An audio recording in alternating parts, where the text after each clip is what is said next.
watching the Mediocre Man channel. Please comment and subscribe.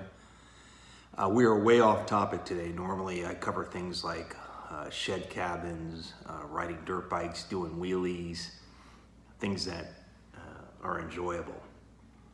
I've been laid out with a case of shingles, which I'll probably cover in another video. But this video is about defunding the police.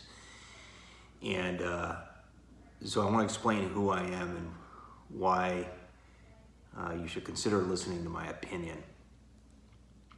My name is Glen Jonas. I'm a criminal defense attorney and a police brutality lawyer. What that means is my focus is I represent people that have been beaten by the police and then framed for a crime they didn't commit. Usually it's assaulting the police is what they're accused of to cover up or justify the beating. I've had several cases go to trial. We've had multiple multi-million-dollar verdicts and results.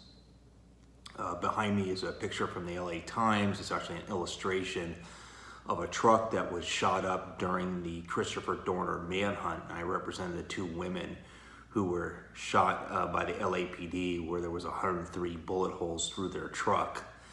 Miraculously, only one of them was injured, where a bullet went through her shoulder and out the chest, and she made an excellent recovery. I only tell you that background so that when I cover my opinion on defunding the police, you know that I have some experience with this. And let me start by saying that what has happened in this country to the blacks, the African Americans with regard to the police is unacceptable. And it's been a long history, and I'm 100% in support of change. I've dedicated my life to that, my career to that. However, defunding the police is absolutely not the way to do it. It's a mistake. It's a nice concept, okay? It's a nice idea, but it's not gonna get you where you wanna go. And where you wanna go is permanent change. You wanna change the police culture.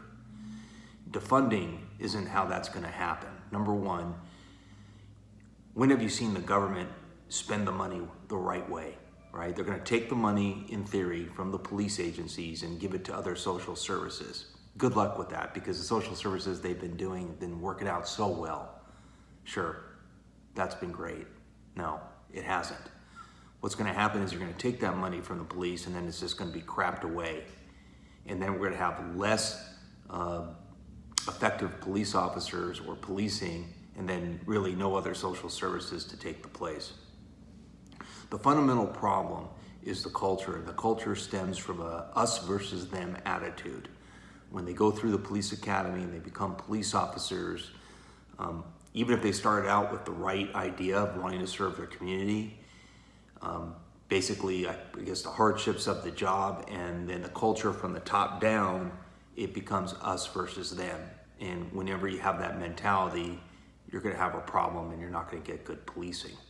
So the solution is actually to double the funding for the police agencies. That's right, you heard it from a civil rights attorney. So why would you double the funding of the police? Because we have to raise the hiring standards. That's the issue. The issue is if most agencies, not all of them, but most police agencies, if you have a GED, you can become a police officer and get into the academy and go forward from there.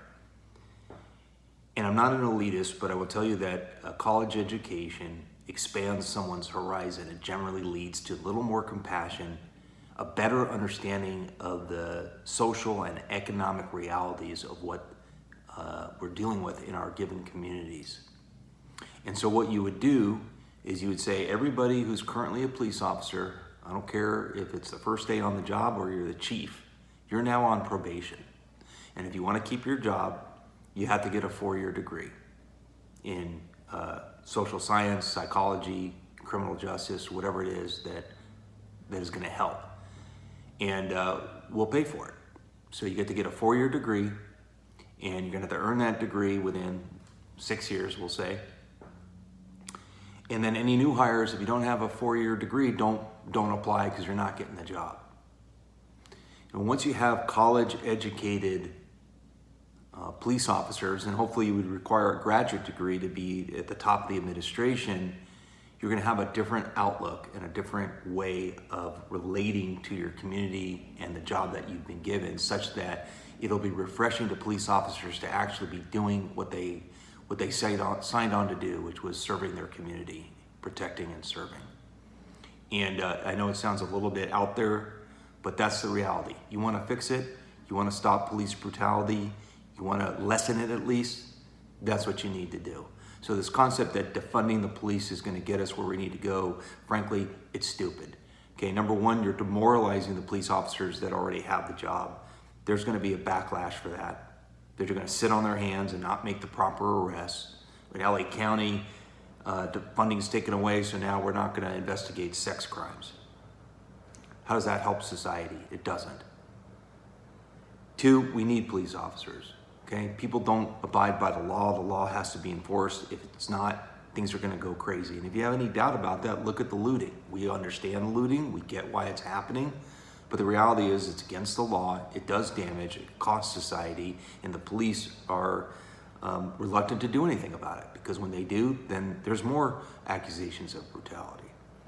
So that's fine in the short term. People need to air out their differences. But in the long term, defunding, big mistake.